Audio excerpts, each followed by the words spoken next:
I'm gonna put this up on Wikipedia because the picture on Wikipedia is of Corbett Hall, and it's like U of A, and then it's Corbett Hall, and I was like, that's dumb. So I took a bunch of pictures here. So I'm basically just gonna tell you guys about my experience in the last 4 years, and before I do that, I'll give you just a bit of background about myself. So I hope everybody can get a good look at these pictures. This is me when I was about that age. And this is my sister. And the next slide is a bit of a surprise and a shocker to everybody.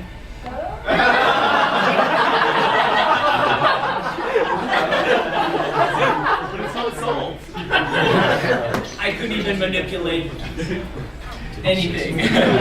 So anyway, I was trained as a young child to do math, but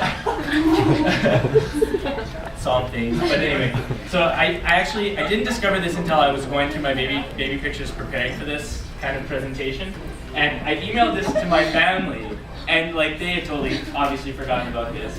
And my mom was just shocked, and she was like, "That explains everything." So, this is my roommate in first year, and we're working the assignment that he's drooling on is the take-home final for Math 118 that we took with Martha and some of the other math kids. And I don't know, I just kind of wanted to share this picture because it's ridiculous. James unfortunately is not here tonight because he decided not to be in the cool group of math and physics kids. But because I didn't know many of you in first and second year, we were in huge classes back then, so there's not a lot of great stories about our professors back then. It's not really until second year that things started to get cool. So, here's Tammy and Julie and their superconductor Rupert. And so there's Rupert down here, and he's demonstrating the Meissner effect. Some of the other things that happened that were cool during second year is, I don't know how many of you were in my Math 225 course with Jan Brungs. How do you pronounce his name? Hans Brungs. Hans Brungs. Anyway, Hans Brungs was like one of the most enthusiastic profs ever, and he retired the year after he taught us. And I just remember this. And so you can imagine the combination of him being happy for retirement and this being the last class that he taught. So he's really excited. But one of my favorite quotes that he said was, he was teaching us about the multidimensionality of linear algebra, right? And so if I can do his voice, I'm going to try my best. He was describing a car moving in 2D. So he's like, first you have a car, and this car can drive north and south and east and west. But what happens if you have a car that can fly? It can go up and down. And so from then on, that was how we related to the 3D space of linear algebra, or higher dimensional. If you guys were in my, or I think that was 125, so I'm actually wrong. That was in first year, but anyway. We'll skip it anyway. Third year, so there's some math, physics. Here's the math, here's the physics. We're working. We were mad because our experiment wasn't working, as usual. I don't know why I chose these pictures in particular. It's because Jason's in math, physics, and I'm in physics, and Vish is in math. Here's Dr. Page teaching math. This is actually a really ridiculous course that we took. He was substituting for our relativity prof. And the equations that he's describing on the board, they describe how a hockey puck could tunnel to the opposing team's net and score without doing anything. So if you ever want to know the probability of the Oilers winning when you can talk to Don Page. So, and here's a recent photo, fourth year. This is our Feynman party. And I don't know, what can I say about fourth year? Who's not graduating this year? Like, by a show of hands, I want to see who's not graduating. Honestly, like, there's only 3 people, 4 in this entire room. 5. Okay, you guys have already graduated. I don't know, if you guys are coming back to school, I wanted to share like the best courses that I've taken. And unfortunately, I might embarrass myself because there are some profs sitting in the class. But I really enjoyed my photonics class and my cosmology class, and I really liked Dr. Gortel's statistical mechanics class. But as you can probably tell by the letter that was written to him, it's a taxing class. And so I'm going to finish my presentation, and then I'm going to say a couple more words about that. But so another ridiculous picture of me. This is when I'm 4, and my mom made this great shirt. She's like, "I'm making you a shirt. What do you want on it?" And I said, "I want a rocket on it, crossing the moon."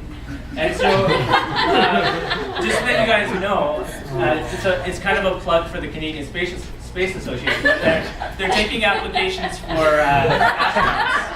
And so it's due May 22nd, but I will be applying. And so if you guys want to work together on our applications, we can follow our dreams and become astronauts. So I'll leave that up, and well, no, I won't leave that up. Tammy said, "Don't use my Facebook." Well, fine, do it. I'm going to. So Tammy has collected Dr. Gortel quotes. So let's go to her information here. Call me. So there's a mini fan club for Dr. Gortel on Tammy's Facebook here. And so, Actually, is a fan club. What are you talking about? yeah, there's a group. We run. If you guys want to join, it's called We Love Gortel. And so if you just search Gortel on Facebook, you'll find the group. So a lot of students think that what Dr. Gortel says is friggin' hilarious. I have to agree. One of my favorite quotes. These come from Physics 381, which is the first true electrodynamics course that we have to take in physics. And one of my favorite quotes was Dr. Gortel saying, oh, let's see, I have to scroll down to get it right.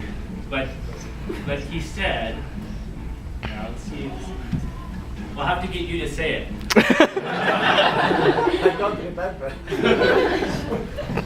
Well, is it not written here? It'll be on time. It'll be on Tammy on my page. Okay, let's see here. There's so many. Okay, I don't see it. Basically, he was like, oh, I'm gonna screw this up. He's like, teaching physics is like teaching someone to swim. You just throw them in the ocean and they either sink or they swim. And so that's how it felt sometimes. But then there were other times. There were other times where he said things like, but with respect to one of the midterms that he was correcting, he was talking about someone's really, really ridiculous answer that they gave on the midterm. And he's like, I don't understand how you guys can get these answers. I have a built-in crap detector. And like from then on, that was like the pivotal moment in my undergraduate career where I was like, I need to develop this crap detector. And from then on, I think I was a step ahead of everybody who didn't take that course. But if you want Delta function?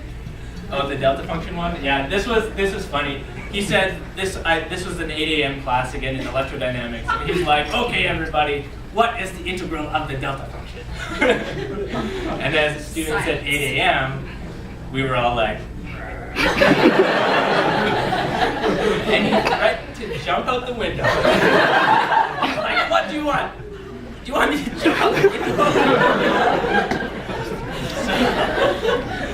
So I don't know. If you, a lot of the math kids, you guys didn't get the great experience of taking a lot of our physics courses, but if you had to take one, I would recommend taking one from Dr. Gortel because they are good for rounding your corners for your overall university experience, getting the whole spectrum of everything.